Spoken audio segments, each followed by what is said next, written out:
Recently, I saw a spiritualist sharing a quite popular opinion that you cannot be Christian and feminist because of Christian principles.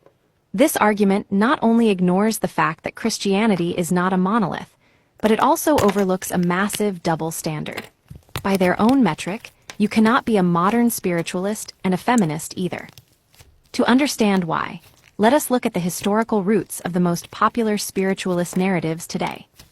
First, we have Hermeticism, which is the direct root of modern manifestation. It originated in Hellenistic Egypt as a blend of Egyptian spiritual magic and Greek philosophy. The tradition is often attributed to the mythical figure Hermes Trismegistus, who was a fusion of the Egyptian god Thoth and the Greek god Hermes. The foundational Hermetic text, the Kybalion, states, "The all is mind, the universe is mental." This is the historical origin of the idea that thoughts create reality. Furthermore, Hermeticism teaches the law of correspondence, famous for the maxim, "As above, so below, as below, so above," which comes from the Hermetic Emerald tablets. It also taught the law of vibration, asserting that an individual could alter the material world by shifting their inner mental vibrations. Modern manifestation is a direct descendant of the 19th century New Thought movement, which heavily borrowed its principles from this Egyptian Greek concept. But how did Hermeticism actually treat women? Although the philosophy itself was theoretically gender-neutral, featuring an androgynous creator and a genderless soul, the concept of modern egalitarian role-switching was completely absent. These texts were written in Roman Egypt between the 1st and 3rd centuries, a time when society was deeply patriarchal. The practical concept of switching gender roles was virtually non-existent, meaning that while the soul might have been genderless in theory, institutional equality was not the reality. Next, we have Egyptian Heka. Heka was both the god of magic and the cosmic force that allowed creation to happen. Unlike modern definitions of magic, Heka was a legitimate, state-sanctioned spiritual technology. It relied heavily on the power of the spoken word, known as words of power or heko. Egyptians believed that naming a thing or speaking an intention with enough emotional force literally forced reality to reshape itself. This concept is the direct ancestor of affirmations in manifestation practices, as well as the use of incantations and spells in modern witchcraft. Interestingly, this focus on words of power is also deeply rooted in the Judeo-Christian tradition. The opening book of Genesis establishes language as the ultimate catalyst when God says, "Let there be light," and there was light. In the New Testament Greek, this develops into the concept of logos, the active, creative principle of the universe. We see this across other ancient traditions too, such as the Sanskrit mantras of the Hindu and Buddhist Vedas, which utilize sacred sounds like the primordial Om. It is even found in Aramaic, the language spoken by Jesus, where the magical word abracadabra originates from avracadabra, translating to, "I will create as I speak." So, how did Egyptian Heka treat women? Pop spirituality often romanticizes ancient Egypt as a feminist utopia because women had certain legal rights. But the spiritual technology of Heka was heavily gatekept by a male-dominated hierarchy. Because Heka was state-sanctioned, its highest and most potent forms were written down in sacred scrolls kept in temple libraries called the House of Life. To access and wield this high-level magic, you had to be a literate scribe and a trained priest. Since literacy in ancient Egypt was overwhelmingly restricted to a tiny percentage of elite men, women were structurally barred from the very education required to practice official Heka. Instead, women's magic was largely relegated to the domestic, private sphere for tasks like protecting households and surviving childbirth. While male priests performed grand, prestigious rituals to maintain cosmic order, women practiced household folk medicine.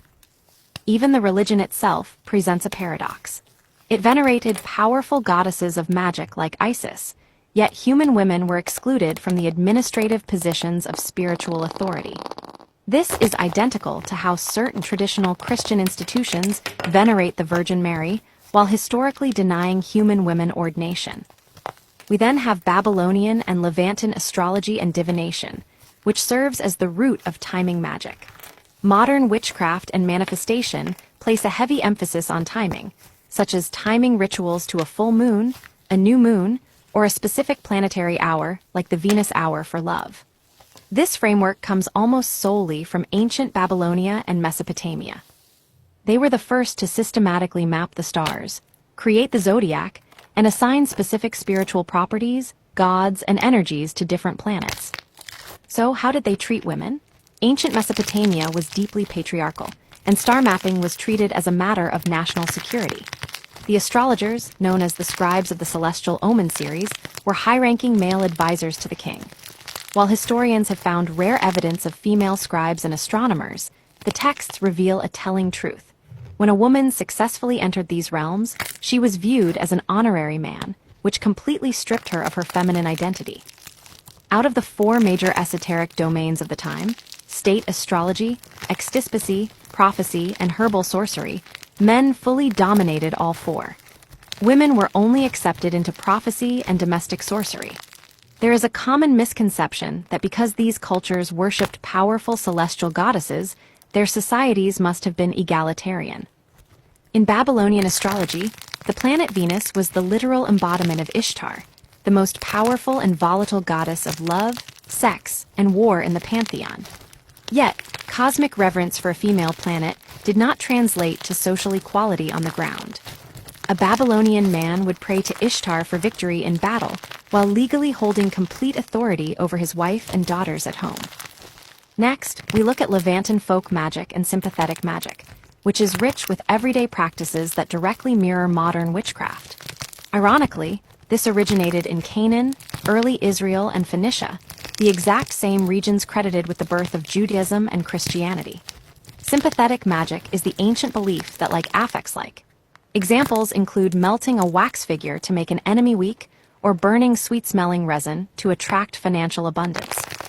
This is the direct ancestor of modern candle magic, herb work, and potion making. The ancient Near Eastern practice of burying protective amulets under the threshold of a house is still mirrored today by modern witches placing protective crystals or salt lines at their doorways.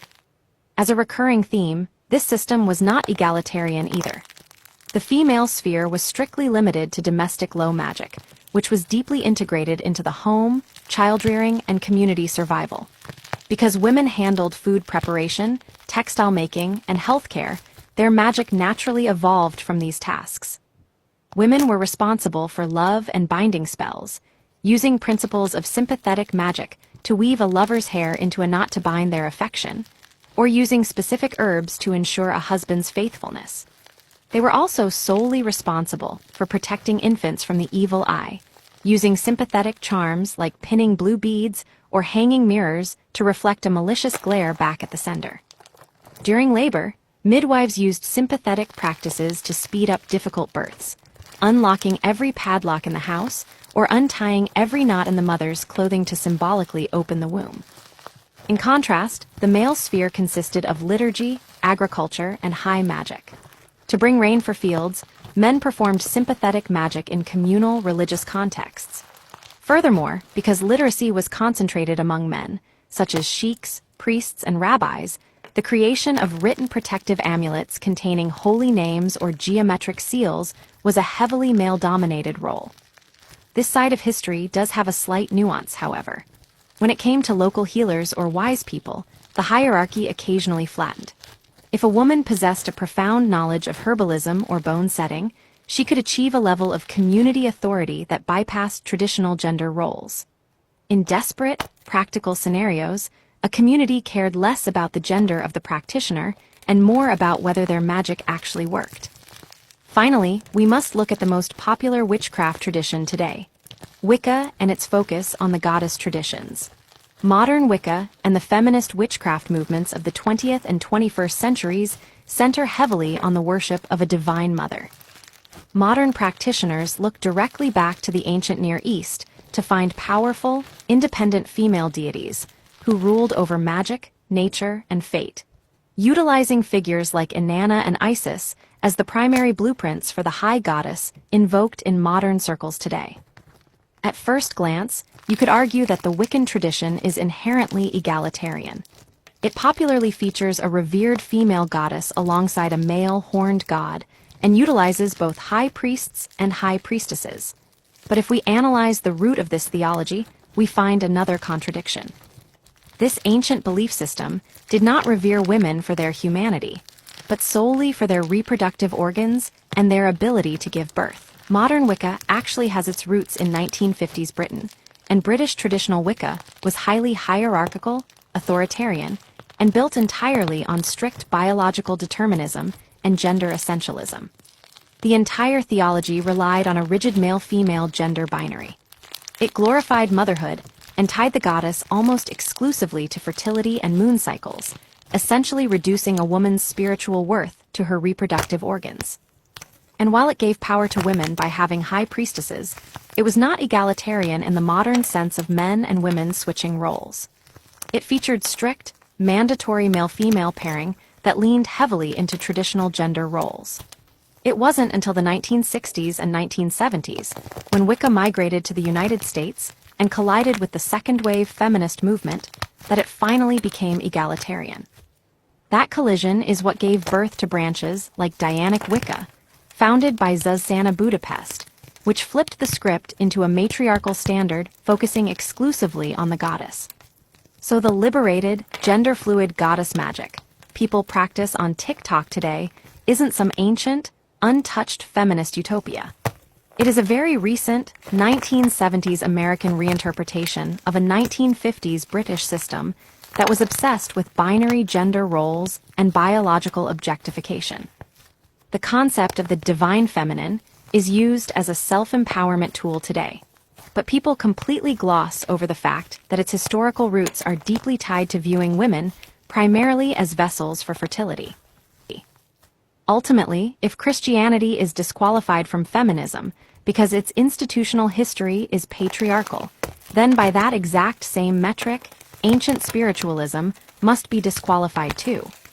Both systems operated within the strict limitations of their historical eras. To be a feminist and a spiritualist today, just like being a feminist and a Christian, requires modern people to actively adapt, evolve, and reinterpret these ancient traditions rather than romanticizing a past that never existed. In conclusion, I would like to address a popular concept that, although it came from an honest critique, has been used to undermine Christian feminists.